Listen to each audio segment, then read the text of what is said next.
now, Peyton, you're not technically you're not a Florida guy, right? You know what I mean? So Not at all. Not even technically. right,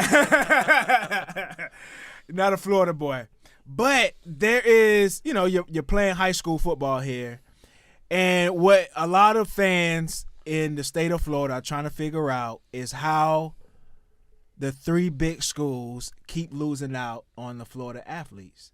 Do you have an opinion or maybe a comment on that on why? Because you got especially here in Orlando, it's like a melting pot. You got University of Miami fans. Shout out to our editor Keys, and who was supposed to come out on the way at, and University of Gators, which I'm a fan of, and Pink actually went to Florida State, so of course he's a Florida State fan. That's right. And we all wonder, like, man, we keep missing out on all the top recruits. It's because the biggest recruiting pitches, you're in the state of Florida, stay in the state of Florida. No. That's just not how it works. Me and my mom, we have a huge problem with kids from state of Florida staying in the state of Florida. And I don't know if you notice how all the top recruits that stay in the state of Florida, you might have 1, 2, or 3, or 4 that actually go big.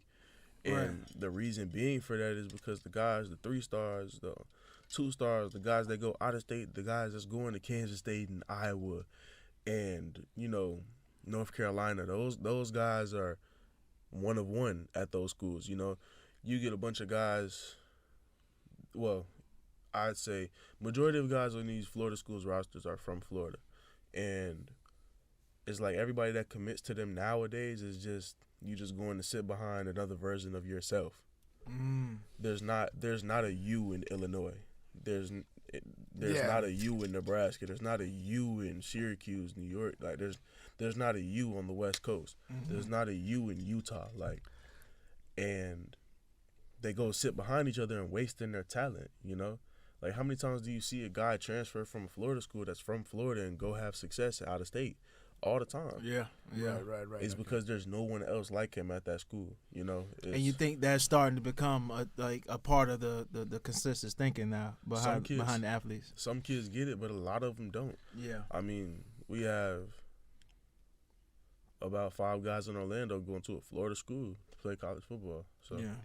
Yeah, I mean, I also feel just the fact that the Florida schools have not been in contention in a while. And a lot, if you go back over maybe a 10-year window, like how many of the really good Alabama players have been from Florida? A lot. Quite a few. A lot. And Ohio State, like the Boza brothers and those guys, like they're then, Florida guys. So how much does winning actually play a part into these people, to these guys recruiting? Because on the outside, we look at it as, okay, why does this guy want to go to Alabama? Sort of like what you were just saying. It's like, he's going 5 stars at his position is at Alabama. Why is he going to Alabama? Why are we losing this guy to Alabama? You can answer, but the one thing that I would look at is those guys are going to the league. Like they're putting the most guys in the league, and you look at a guy like Mac Jones who sat behind other guys, got one year as a starter, and that was enough to be a first-round pick. Yeah, at Alabama, at the Alabamas of the world, like other country, like. You're going to get on the field. If you're handling your business, you're being disciplined, all of that is on you. Whether you touch the field in college or not is based off of you. No one else controls that because the college coaches are going to put the best 11 on the field at all times. There's not going to be any favoritism or anything in college. It's not like that. There's no sugarcoating anything. It's a business, Their families depend on it. So if you're one of those best 11 players on your side of the ball, you're gonna touch the field. Even if you're not one of those best 11 players until your senior year, you're gonna go to that. You're gonna go to the NFL because you started on the Alabama football team and actually contributed.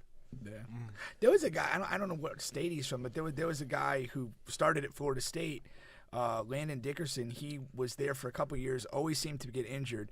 One of the best lines ever when the transfer portal first came out, he announced he was going into the portal, and one of the FSU people was like, did he injure himself entering the portal? But he ended up going to Alabama, was on a title team, became, I think, a late first-round pick, and 1 year of productivity at Alabama changes everything. And another thing that plays into that is I genuinely do feel like the level of play at these Florida schools and the reason it's been down lately is because everything is contagious nowadays. Like, you have one bad apple, it's a bad bunch.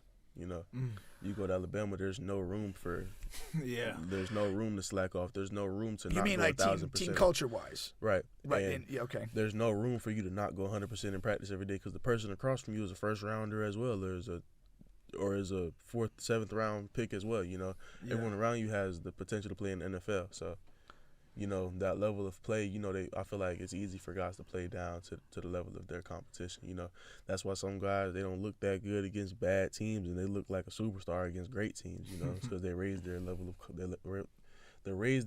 play depending on who they're playing. Exactly. No, I agree with that. I mean, from a developmental environment, being really good against good as much as possible, and even if like again, you're going to come in as a freshman, you might be on one of the second, third team things, and you're going to be working against first unit guys that are potentially NFL bound. Right. And that's going to accelerate your ability to get better. And if you think about it like this, there's no room for you to have mess ups in your technique, any type of slack in speed, any type of miss hand placement when you're going against someone of the same caliber of player as you. You know, when you're going against a kid that's at a lower caliber than you, you may tend to get lazy because you may just tend to get by. Just do what it takes to get by because they're not gonna get by you and all of that. So you're just gonna do what gets you there, gets the job done. Yeah, I think that's a very good point. No, it is. It is.